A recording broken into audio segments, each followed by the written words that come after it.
The ashlands were quiet, except for the whisper of the wind across broken homes. Smoke rose from distant ruins and the ground was dark and cracked. A human boy moved carefully through the rubble, his small hands clutching a tattered bag. His name was Kale and he had no family. He was 12, with brown eyes that were sharper than most adults. He knew how to survive. Every day was a test. Every day was a fight. Kale's stomach growled. He had not eaten since dawn. He spotted a patch of berries growing among the ashes. He crouched down and picked a few, biting into them quickly. The taste was sour, but it was enough. He swallowed, trying not to think about how weak he felt. Hunger was nothing new to him. Loneliness was worse. A shadow fell over the ground. Kale looked up and froze. Massive wings blocked the sun. He blinked, then realized it was one of the Dragon Court's envoys. Its scales shimmered like molten metal, and its eyes were deep pools of fire. The villagers had whispered stories about dragons for years. They were powerful, dangerous, and proud. No human had ever faced them alone. "You are Kale," the dragon said, its voice low and echoing. "Come with us. The Dragon Court wishes to see you." Kale's heart thumped in his chest. He wanted to run. Every instinct told him to hide. But he also felt a strange pull, a curiosity he could not resist. The dragon's gaze was not cruel. It was testing him like it was already measuring his courage. Kale nodded slowly. The villagers ran from their homes, shouting warnings. He will be taken. He will be gone forever. But Kale did not turn back. He had no home to lose, no family to save. He had only himself. The dragon lowered its head. Kale climbed onto a scaled back, gripping tightly. The dragon's wings spread, and with a powerful thrust, they lifted into the sky. Below him the ashlands looked smaller. The ruins, the smoke, the broken fields, they all seemed less important now. He looked forward toward the distant mountains where the Dragon Court waited. Fear mixed with excitement inside him. The journey was long. The wind whipped Kale's face. He could see rivers, forests, and cities far below. Dragons flew alongside them, some carrying other creatures, some gliding silently. Kale learned quickly. He noticed which dragons were strong, which were clever, and which watched him with quiet interest. They were different from humans. Taller, faster, smarter. But Kale felt a spark inside himself. Maybe he could match them, maybe not in size or power, but in wit and courage. By the third day they arrived at the Dragon Court. The palace was enormous. Towers of gold and crystal rose high into the sky. Flames danced in the courtyards and dragons of all colors moved through the halls. Some were huge, larger than houses. Some had wings so wide they blocked the sun. Kale's mouth opened, but no words came out. The place was alive with power, and Kale felt both small and daring at the same time. The envoy led Kale into the main hall. Dragons of every shape and size turned to look at him. Whispers filled the air. Some laughed quietly. Others narrowed their eyes. "A human," they murmured. "A weak little human." Kale felt their eyes like fire on his skin. He clenched his fists. He would show them that humans were not weak. The head of the court, an enormous dragon with silver scales and deep blue eyes, rose from its throne. Its wings spread wide, casting shadows across the hall. "Why bring a human child to us?" it demanded, its voice thunderous. The envoy bowed. "He is the one great lord. The child of courage found among the ashes. Let the court judge him." Kale swallowed. His knees shook, but he stood tall. He looked around at the dragons, not with fear, but with determination. He did not belong to this world, yet he refused to be small. He was an orphan, but he was alive. He was clever, brave, and ready. The court murmured again, louder this time. Some dragons leaned forward, curious. Others looked skeptical. Kale felt their attention, heavy like a storm pressing down on him. He did not flinch. He did not bow. Instead he lifted his chin. He had nothing to lose and everything to prove. The head dragon studied him. Its eyes narrowed. "Very well, human," it said. "You will face our judgment. But know this, you may not survive. Only courage, wit, and heart will see you through." Kale nodded. He did not speak. Words were not needed. His actions would tell the story. He had faced death before, hunger before, loneliness before. Facing dragons was only a new test. As the court's doors opened, Kale stepped forward. The dragons whispered among themselves. Some doubted him. Some secretly hoped he would succeed. Kale felt the weight of the ashlands behind him, the weight of human courage inside him.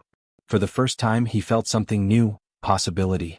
The Dragon Court awaited, and Kale walked into its light, a small human among giants, ready to prove that even an orphan could change the fate of the world. Kale stepped into the dragon court, and the air felt thick with power. The hall was enormous, taller than any building he had ever seen. Golden light reflected off crystal pillars, and the floor shone like polished stone. Dragons of all shapes and sizes filled the room. Some walked on 4 legs, some on 2, and others floated slightly above the ground.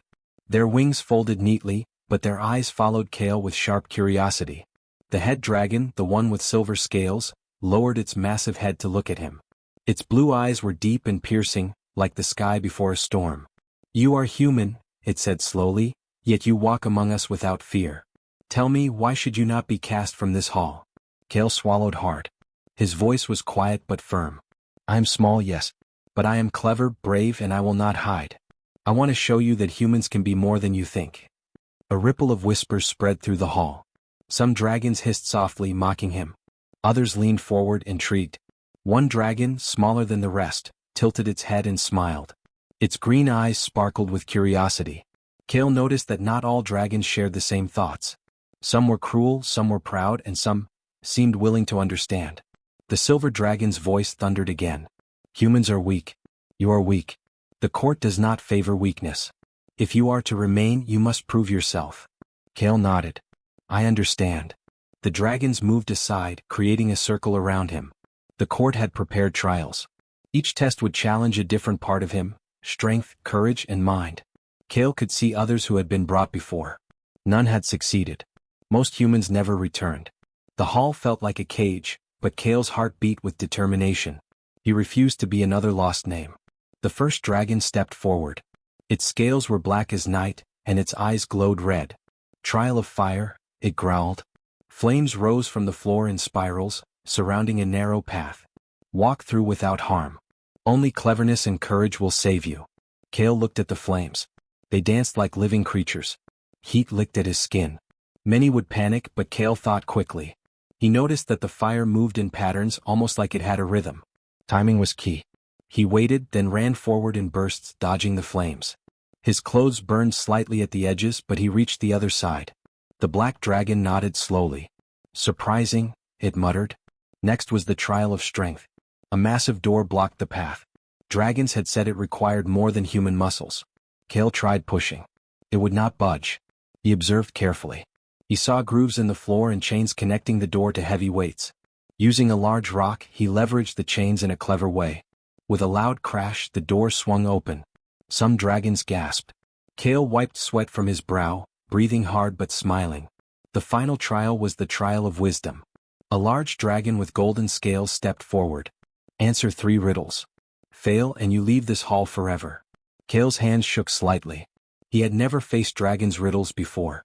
But he remembered all the stories, all the puzzles he had solved in the Ashlands to survive. He listened carefully. The first riddle asked about stars and shadows. Kale thought of nights spent in the open, counting stars and hiding in darkness. "The shadow follows the light," he answered. The dragon's eyes narrowed, then blinked in surprise. The second riddle was about water and fire. Kale thought of melted snow and boiling rivers from the Ashlands. "They are opposites, but one cannot exist without the other," he said. A low rumble echoed through the hall. The final riddle was about courage itself. Kale closed his eyes briefly and thought of every day he had survived, every fear he had faced alone. "Courage is not the absence of fear. It is moving forward despite it," he said, opening his eyes. The golden dragon's mouth opened slightly in shock. The head dragon leaned forward, its wings stretching wide. "You are clever. You are brave. You have passed our trials. Yet, few humans have ever impressed the court so." Kale's chest swelled with pride. He had done it. But he did not feel safe yet. Dragons were unpredictable. Some would celebrate him. Others might see him as a threat. He scanned the hall, noticing small gestures. A few dragons looked genuinely impressed. Some whispered among themselves. And one elder dragon, hidden in the back, gave a subtle nod of approval. "Now," the silver dragon said, "you must choose. Remain in the court under our judgment, or leave and never return. Choose wisely, human." Kale paused. The choice was heavy. To leave meant returning to the Ashlands, weak and forgotten. To stay could mean greatness, danger, or both. But Kale had never run from a challenge before. He looked at the dragons, their power, their pride, their curiosity. Something inside him sparked. This was not just about survival. This was about proving what a human could do, even among dragons. The court fell silent. Every dragon's eyes were on him. Kale felt the weight of expectation, but also a thrill he had never known. He stepped forward slightly, his small figure bold among giants. He would face whatever came next. He would show that humans were not weak. The dragons waited, watching his every move. Kale lifted his chin, and for the first time he felt that being human might be enough, even here among dragons. The morning sun broke over the dragon court, and Kale stood ready for the next challenge. The hall doors opened to a vast arena that stretched farther than his eyes could see. Smoke and fire curled in the distance. Dragons lined the edges of the arena, their wings folded but their eyes sharp. Kale knew this trial would not be easy. It was not enough to be clever or brave here. He would need everything, strength, speed, and courage, to survive. The first trial was the trial of fire. Massive walls of flame erupted from the ground, moving in patterns that seemed impossible to predict. Kale studied them carefully. He had learned in the Ashlands to watch patterns, to notice small changes in the world. Flames rose and fell like waves, and Kale waited for the rhythm. Then, with a deep breath, he ran, leaping over small bursts, ducking under larger walls. Sparks singed his clothes and heat pressed against his skin, but he kept moving, counting the flames in his mind. Step by step he made it across. When he reached the other side he collapsed to his knees, breathing hard. The dragons around the arena murmured in surprise. Few humans had ever passed the trial of fire, and none had done it with such focus. No time was wasted. A horn sounded, and the trial of sky began. Kale looked up. A young dragon, wild and untamed, landed in front of him. Its scales shimmered green and gold, and its eyes were full of fire. He had to ride it through a stormy canyon far beyond the arena. Lightning flashed, thunder rolled, and winds threatened to throw them off. Kale's hands shook as he climbed onto the dragon's back. The creature roared, and Kale held on tight. The dragon surged into the sky, wings cutting through the clouds. Kale leaned forward, gripping tightly, learning the dragon's rhythm. He shouted to it, urging it to rise higher, then to dive, twisting through narrow gaps between cliffs.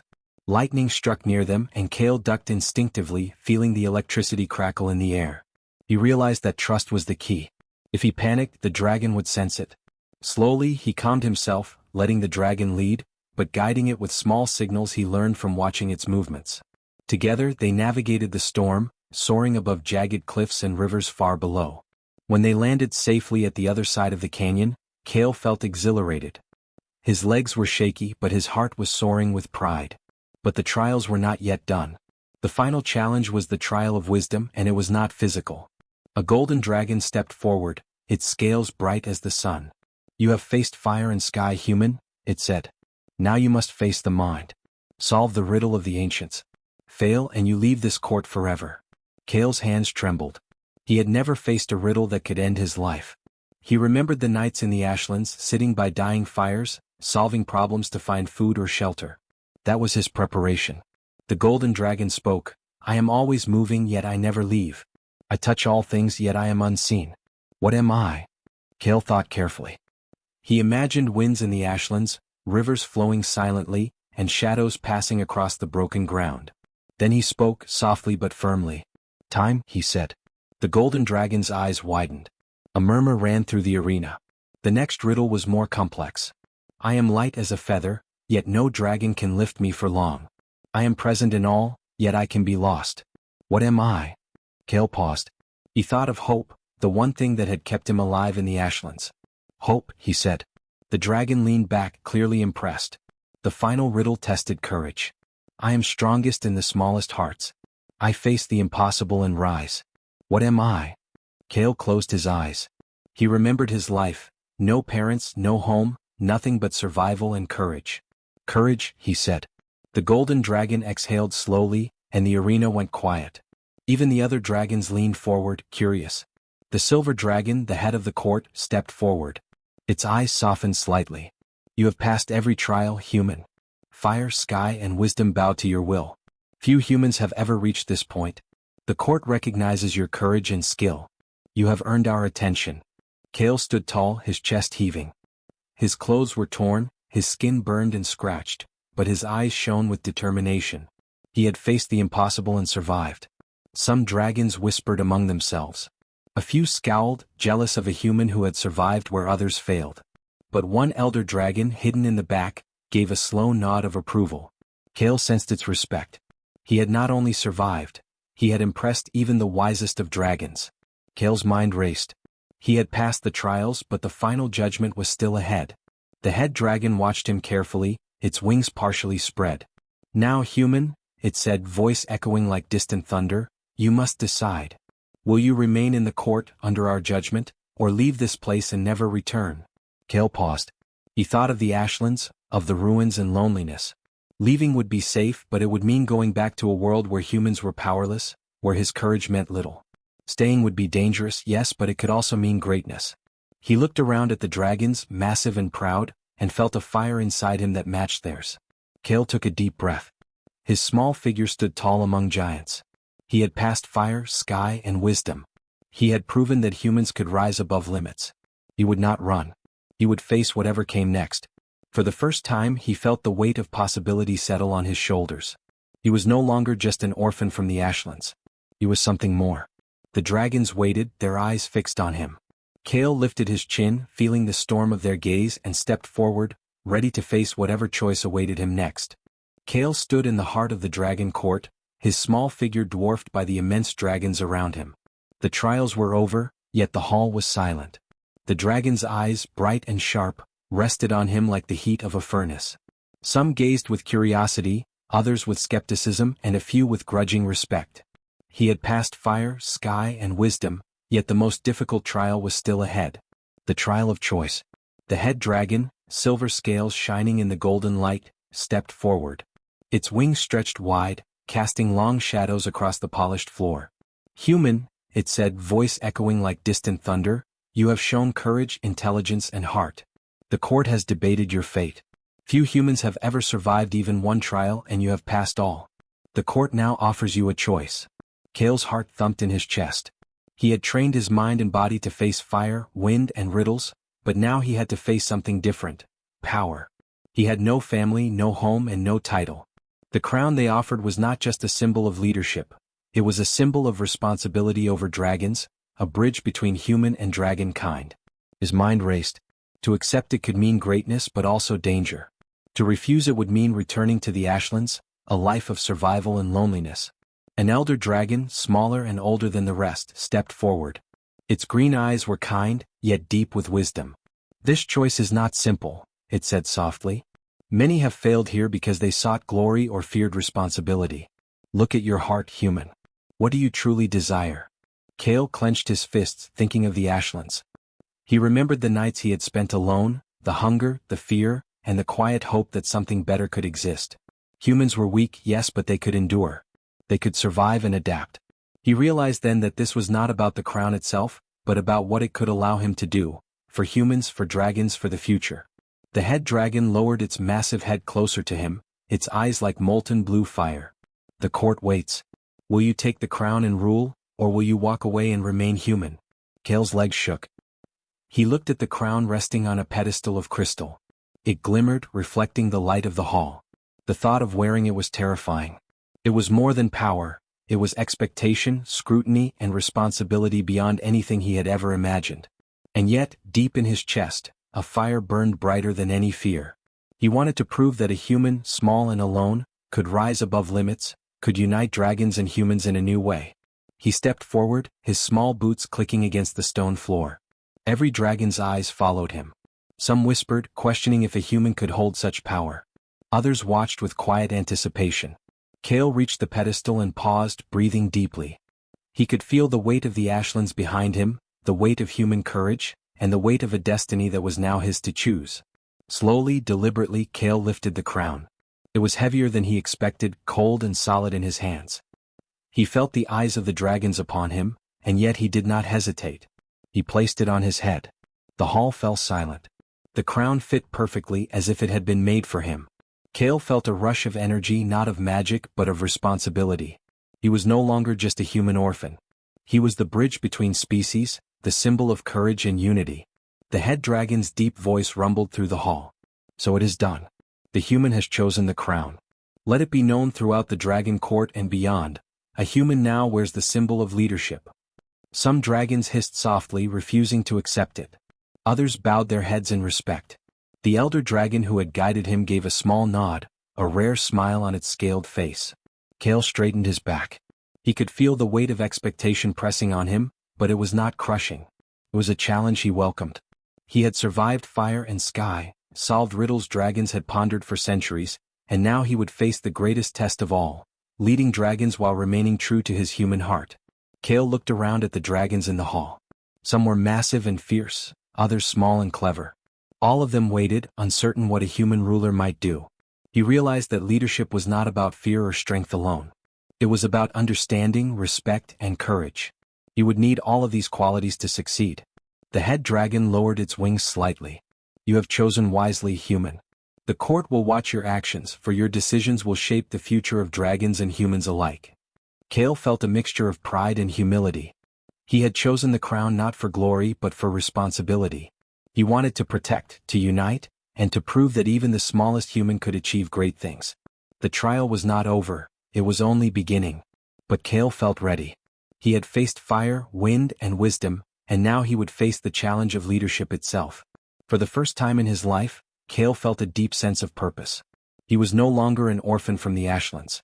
He was something more, human and brave, small yet daring, ready to face a world that had doubted him. The Dragon Court had tested him, and he had chosen not only survival but destiny. The dragons watched in silence as Kale lifted his head, the crown shining in the golden light. He would lead. He would learn. And he would show the world that courage, wit, and heart were not bound by species. The hall of the Dragon Court was quiet, but the tension was thick. Kale, small and human, now wore the crown, its weight heavy on his head. Dragons of every size and color stared at him. Some eyes were filled with doubt. Others sparkled with curiosity. Kale had passed the trials and chosen the crown, but the real challenge had only just begun. He was no longer an orphan. He was a ruler, and leadership was a test far greater than fire, sky, or riddles. Kale took a deep breath. He looked at the dragons, massive and proud, and spoke in a voice clear and steady. I do not wear this crown for power. I wear it to unite humans and dragons. I want us to learn from each other, to protect each other, and to build a future together. Some dragons murmured, others tilted their heads, skeptical. A few smaller dragons stepped forward, bowing slightly in respect. They had seen courage before, but not like this. A human who had survived every trial and now spoke of unity instead of fear or dominance. Kale's words carried the honesty and hope that only someone who had faced true loneliness could have. The head dragon lowered its massive head closer to him. Your words are bold, human, it said. Will your actions match them? Leadership is not in speech alone. It is in every choice you make, in every risk you take, and in the way you guide others. Kale nodded. I understand. I will do what is right, not what is easy. The elder dragon, green-scaled and wise, stepped forward. Then let your first decree be made, human. Show us your vision. Kale thought quickly. He remembered the Ashlands, broken homes, hungry children, and humans who had been abandoned by their world. He also thought of the dragons, proud creatures with power beyond imagination but little understanding of human struggle. He lifted his small hands and spoke with determination. All humans will be allowed to visit the Dragon Court safely, he said. No one will be harmed. I will create schools where humans and dragons can learn from each other. Together we will share knowledge, courage, and wisdom. No longer will fear separate us. A heavy silence followed. The dragons exchanged looks. Some whispered, clearly doubtful. Others leaned forward, intrigued. The idea of a human leading them, guiding them toward cooperation, was unprecedented. Kale could feel their judgment pressing down, but he did not flinch. Then a massive dragon with golden scales, who had watched him throughout the trials, stepped forward. You speak like one of us, yet you remain human. Perhaps you have the courage to teach us what it means to be brave in the face of weakness. Kale smiled faintly. I only know what it means to survive. Humans may be small, but we endure. We rise when we fall. And now, with your help, we can rise together. A ripple of agreement spread through the court. Some dragons still doubted him, but others began to bow their heads, acknowledging his courage and vision. Even the skeptical ones could not ignore the truth. Kale had faced impossible trials, survived, and chosen responsibility over safety. That alone proved strength beyond scales and fire. The head dragon exhaled, a soft rumble that shook the hall. Very well. The human king has spoken. Let it be known that Kale, orphan of the Ashlands, is now ruler and bridge between humans and dragons. The court shall follow his guidance, and his actions shall shape the future of both our kinds. Kale felt a rush of pride, but he also felt the weight of responsibility. He was still small, still human, but the crown on his head reminded him of what he must do. Leadership was not about being the strongest, it was about making decisions, protecting those who could not protect themselves, and inspiring courage in others. He took a deep breath and looked at the dragons. "We will start by rebuilding what was lost," he said. "Ashlands, dragon villages, places humans and dragons call home. Together we can make them stronger, safer, and better than before. But first we must learn from each other. Trust must be built, and that begins now." Slowly the dragons began to stir. Some bowed, some nodded, and some stepped back, curious to see what the human king would do next. Kale realized that leadership would be tested every day, not in a single trial but in every action he took. Yet he also knew he was ready. He had survived hunger, loneliness, fire, and storms. Now he would survive judgment, skepticism, and responsibility. For the first time, Kale felt truly powerful, not because of strength but because of courage, wisdom, and heart. He was a human among dragons, small yet daring, ready to guide both species toward a new era. He looked toward the horizon beyond the dragon court, imagining the ashlands, the mountains, and the skies full of dragons and humans learning together. The crown on his head felt heavy, but it was not a burden. It was a promise. A promise that humans could rise. That dragons could respect and protect what they had never understood. That even an orphan could change the fate of worlds. Kale lifted his head higher, feeling the eyes of every dragon and every human who would one day hear of his story. He was no longer just a boy. He was a king. The human king of dragons. And this was only the beginning.